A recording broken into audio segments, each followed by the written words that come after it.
그 재산이 어느 정도였느냐. 이석영 선생이 가진 땅 중에 남양주에 많은 땅이 있었습니다. 남양주 가오실에 별장이 있는데 서울에서 거리가 80리였다고 합니다. 이 80리 왕래하는 길이 모두 그의 밭두렁이라 다른 사람 땅은 한 평도 밟지 않고 다녔다 합니다. 남양주에서 서울로 들어오는데 이석영 선생의 땅을 밟지 않고는 들어올 수 없다 할 정도였던 거죠. 그 많은 재산을 모두 신흥무관학교를 운영하는데 쏟아부었습니다.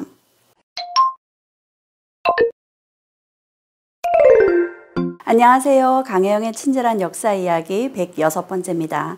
오늘 강연의 제목은 신흥무관학교를 설립한 이회영, 이상용, 김동삼 선생입니다.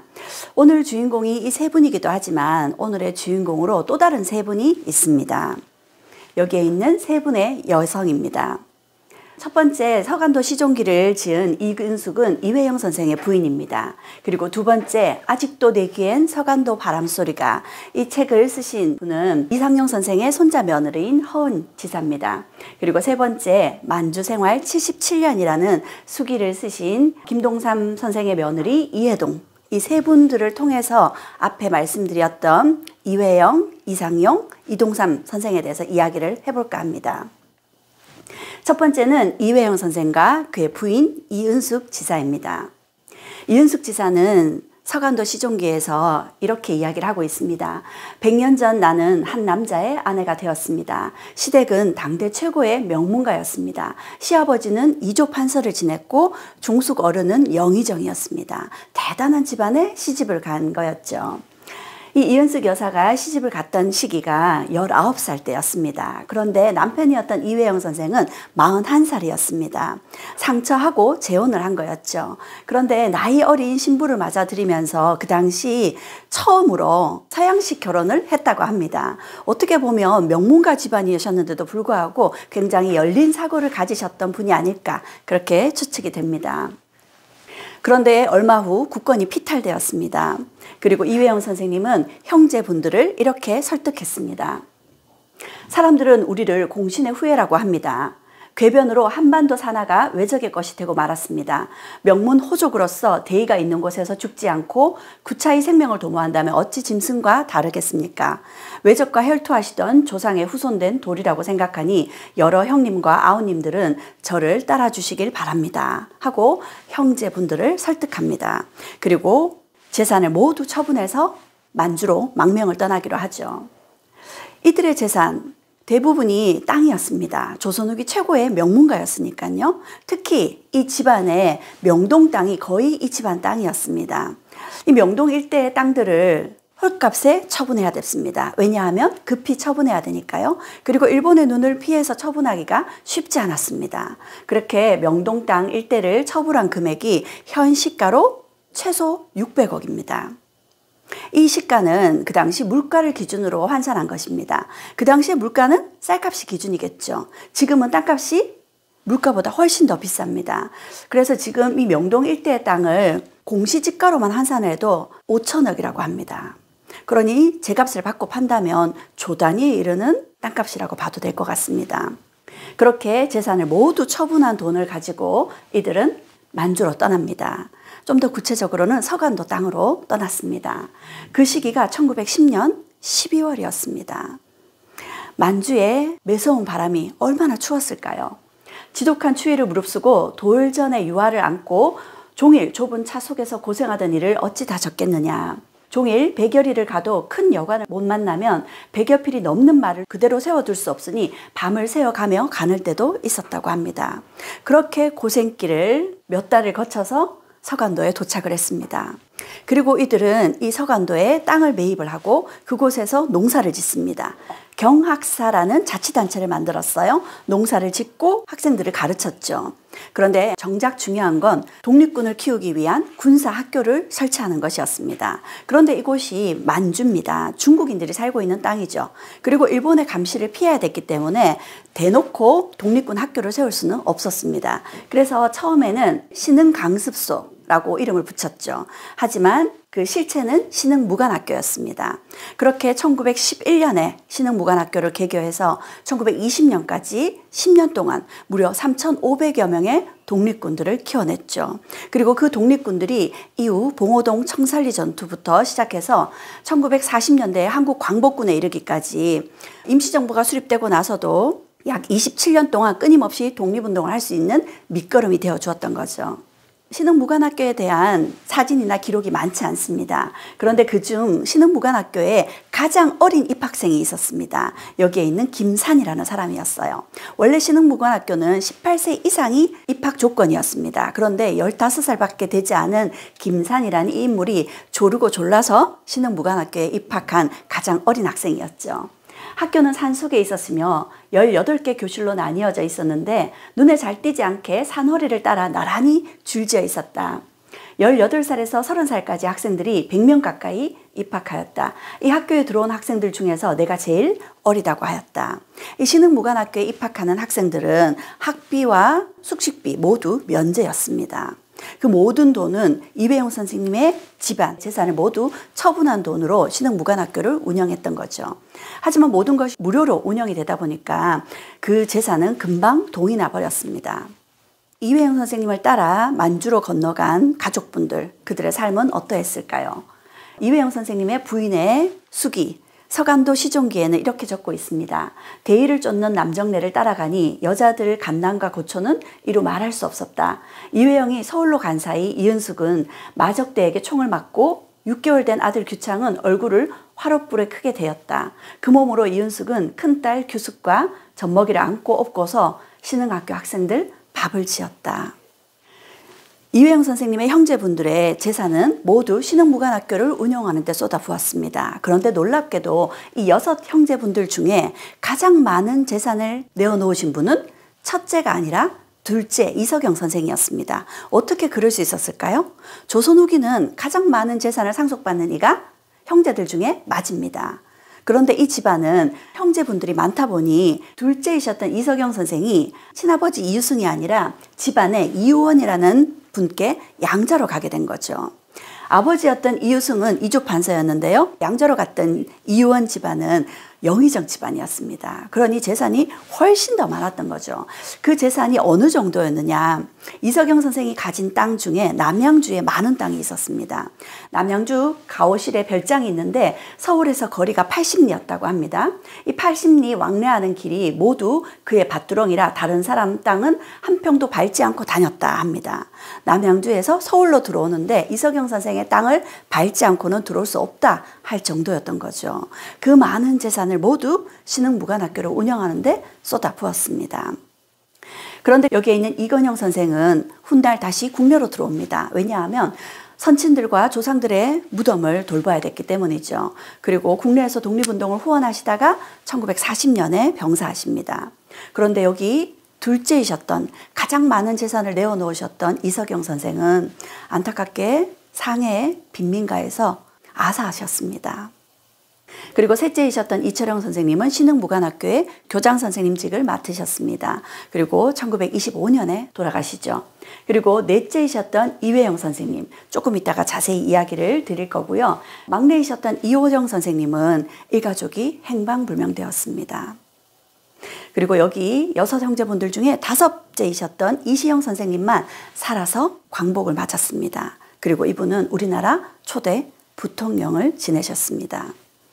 이회영 선생님은 가족분들과 함께 북경에서 생활하시기도 하셨는데요. 그 당시의 모습입니다. 외놈들의 세력은 북경까지 뻗치고 우리가 바라는 독립의 희망은 날로 사라지니 누가 우리를 알고 알뜰히 보살펴 줄까. 지금도 또렷이 기억하는 것이 하루에 잘해야 한 끼를 먹었고 아예 굶고 산 날이 한 달의 절반을 넘으니 죽지 못해 사는 것이었다고 합니다. 1920년대였는데 하루는 독립운동가 심산 김창숙 선생님이 이회영 선생님을 찾아왔습니다. 그런데 이회영 선생님의 모습이 굉장히 초췌해 보이셨어요.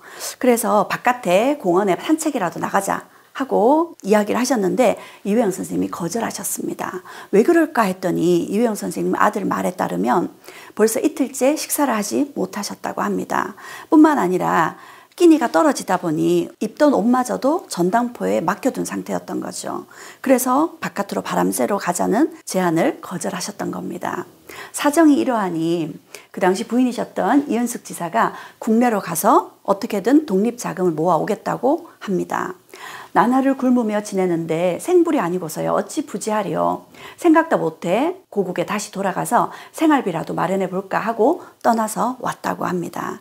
그렇게 부인이셨던 이은숙 지사님이 홀로 국내에 들어오셨습니다. 그런데 그게 남편 이회영 선생과 마지막이 될 거라고는 생각지 못하셨습니다. 국내로 들어온 이은숙 지사는 독립자금을 모으기가 여의치 않았습니다. 어떻게든 조금이라도 돈을 마련하기 위해서 삭바느질은 물론이고요. 고무 공장에서 일을 하기도 했습니다.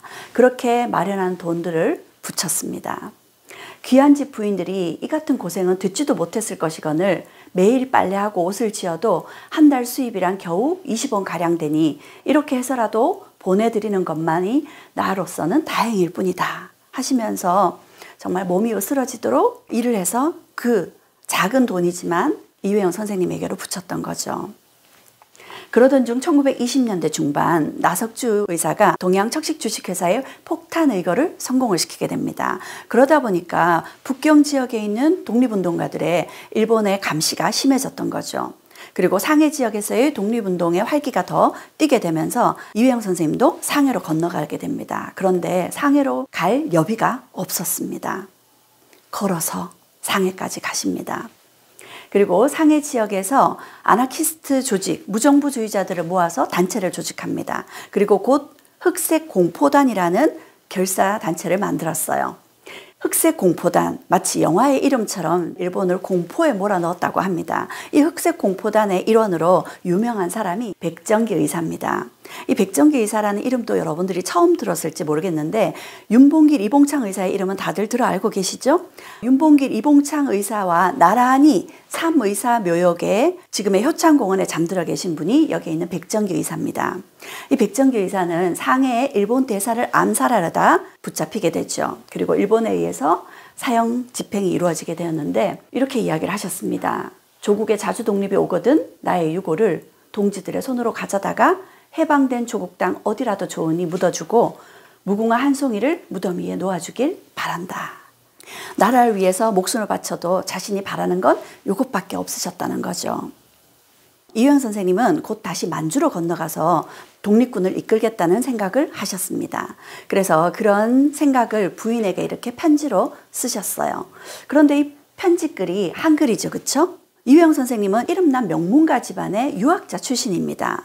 한자로 편지를 쓸 법도 한데 부인에게 이렇게 친숙하게 한글로 쓰시는 걸 보면 굉장히 열린 사고를 가지신 분이라는 걸 또 한번 확인할 수가 있습니다. 그리고 놀랍게도 부인이 이회영 선생님보다 한참 어리셨죠? 그런데 이 편지에서 깍듯하게 부인에게 존칭을 쓰고 있습니다. 그렇게 이회영 선생님과 부인 이은숙 여사는 각별한 관계였던 것 같습니다. 그러던 중 1932년 윤봉길 의사의 홍커우 의거가 있었습니다. 홍커우 상해 지역이었는데 일본이 상해를 점령하고 그걸 자축하는 전승 기념식을 여기서 연 거였습니다. 상해는 중국 땅이죠. 그러면 일본이 상해를 차지하고 여기서 전승 기념식을 여는 것을 중국인들이 폭탄 의거를 일으켜도 일으켜야 됩니다. 그런데 우리가 윤봉길 의사가 여기서 폭탄 의거를 성공시켰던 거죠. 그러자 중국인들은 우리를 바라보는 시선이 180도 달라졌습니다. 일본군들을 중국 땅으로 끌어들인 것이 조선인들이다라고 생각했었는데 오히려 조선인들이 중국인들을 대신해서 울분을 씻어주었잖아요. 그때부터 중국도 조선인들을 달리 보기 시작했고 조선의 독립운동을 적극적으로 지원해 주었습니다. 그래서 이회영 선생님은 만주로 건너가서 중국인들과 함께 일본군과 싸우겠다 해서 만주 지역에 있는 일본군 사령관을 암살하겠다고 만주로 향하셨습니다. 이때 이회영 선생님의 나이가 65세이셨습니다. 그 당시에 65세는 지금의 65세하고는 비교도 할 수 없습니다. 하루에 끼니 한 끼도 제대로 드시지 못하는 상황이었잖아요. 그런 상황이셨으니 이회영 선생님의 65세의 체력은 지금으로 비유를 하자면 80대 후반, 90대 정도의 체력이라고 봐도 될 겁니다. 그런데 만주에 일본군 사령관을 암살하겠다고 건너가셨습니다. 그런데 그만 다롄항에 도착하자마자 체포되셨어요. 그리고 안중근 의사가 수감되었던 리순 감옥에서 모진 고초를 겪으셨습니다. 아마 많은 고문이 있었을 걸로 보여집니다. 결국 돌아가셨어요. 그리고 그의 이회영 선생님이 입으셨던 옷에는 이렇게 혈흔 자국이 선명했습니다. 이렇게 이회영 선생님이 1932년 돌아가실 때 그 즈음 국내에 계셨던 부인 이은숙 지사는 꿈을 꾸었던 것 같습니다.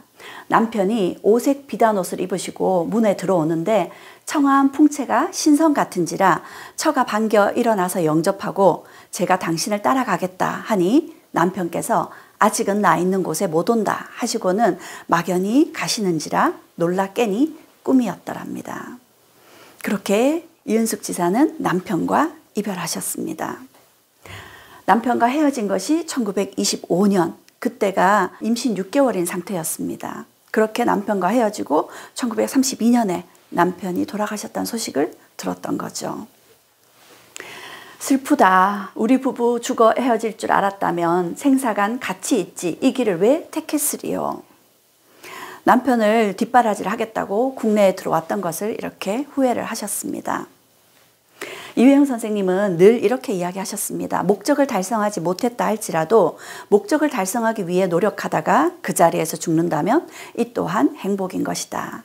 그리고 당신이 말씀하신 대로 한평생 이런 삶을 사셨습니다. 이은숙 지사도 훗날 서간도 시종기에서 자신의 삶을 두고 이렇게 이야기하셨습니다. 과거지사 말할 것도 없는 파란 중에 이제껏 살아온 게 모두가 몽환이로다. 그 한평생 얼마나 힘든 삶을 사셨을까요? 그런데 돌아보니 한평생 꿈 같은 삶이었다. 이렇게 회고를 하십니다. 거의 90이 되어서 돌아가셨습니다. 이회영 선생님과 그리고 여기에 있는 이상용 선생 그리고 김동삼 선생 이 세 분은 경학사를 운영하면서 신흥무관학교를 이끌었던 주축이셨습니다. 그 중에서도 경학사를 책임지면서 경학사를 처음 열 때 그 취지문을 쓰셨던 분이 이상용 선생이셨어요. 한 삼택의 흙이 쌓여 태산을 이룬다 했다. 힘을 비축해서 끝장에 대비할 것이다. 하고 경학사를 열었습니다.